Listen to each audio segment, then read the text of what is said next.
शिवरायांचा पराक्रमी मावळा गोयाजी बांदल. सह्याद्रीच्या कुशीत जन्मलेला वाघ. सह्याद्रीच्या उंच कड्यांवर सकाळची धुके उतरली होती. दऱ्यांमधून धुक्याच्या पांढऱ्या लाटा सरकत होत्या. सूर्य नुकताच उगवत होता आणि त्या सोनेरी प्रकाशात डोंगर रांगा जणू तेजाने उजळून निघाल्या होत्या. त्या भूमीत जन्म झाला एका शूर बालकाचा, गोयाजी बांदल. भोर मुळशीच्या डोंगराळ प्रदेशात बांदल घराणे शौर्यासाठी ओळखले जात होते. घरातील वातावरणच युद्धकलेचे होते. भिंतीवर लटकलेल्या तलवारी, अंगणात उभे असलेले घोडे आणि वडिलांच्या डोळ्यात दिसणारी जिद्द, हेच त्याचे बालपण होते.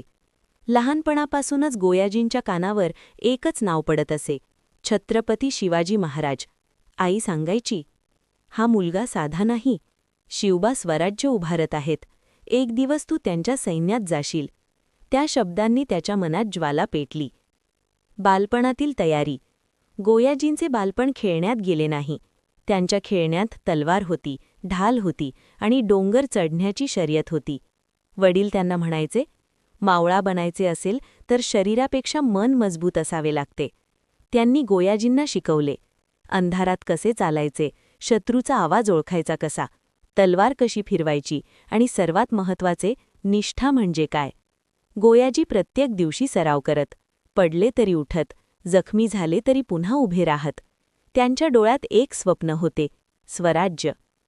कृषीरायांच्या सेवेत. एक दिवस तो क्षण आला. तरुण गोयाजी सह्याद्री ओलांडून शिवरायांच्या छावणीत पोहोचले.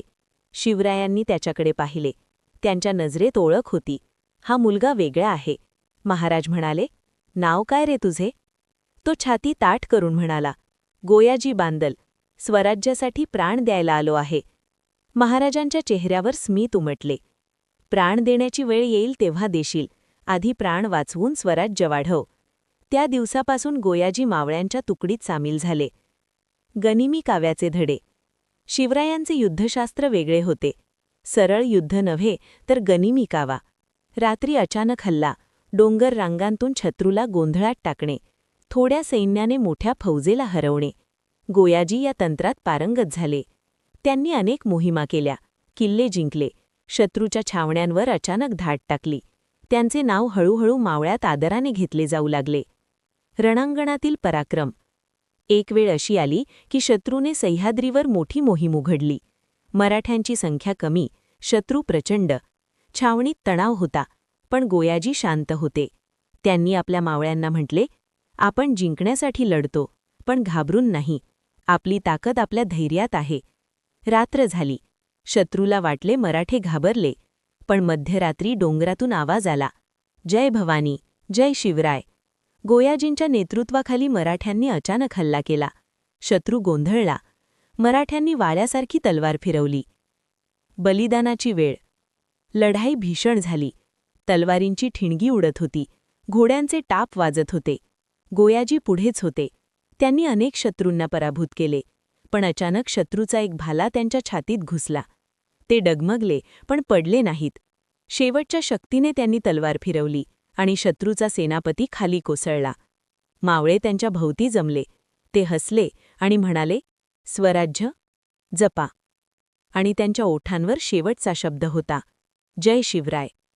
अमरत्व. त्या लढाईत मराठ्यांचा विजय झाला. शिवरायांना बातमी मिळाली. महाराज काही क्षण शांत राहिले, नंतर म्हणाले, अशा मावळ्यांवरच स्वराज्य उभे आहे. गोयाजी बांदलांचे नाव सह्याद्रीच्या इतिहासात कोरले गेले. त्यांचा वारसा. आज अनेकांना मोठ्या राजांची नावे माहीत आहेत, पण स्वराज्य उभे राहिले ते हजारो गोयाजींसारख्या मावळ्यांमुळे. त्यांची कथा आपल्याला शिकवते, धैर्य म्हणजे भीती नसणे नव्हे, तर भीतीवर मात करणे. निष्ठा म्हणजे परिस्थिती बदलली तरी साथ न सोडणे. आणि स्वाभिमान म्हणजे प्राणांपेक्षा मोठी गोष्ट. अंतिम संदेश. जर तुम्ही सह्याद्रीच्या डोंगरावर उभे राहून वाऱ्याचा आवाज ऐकलात, तर तुम्हाला जणू तलवारींचा नाद ऐकू येईल. तो गोयाजी बांदलांचा आहे. ते आज जिवंत नाहीत, पण त्यांचा आत्मा प्रत्येक जय शिवरायमध्ये जिवंत आहे.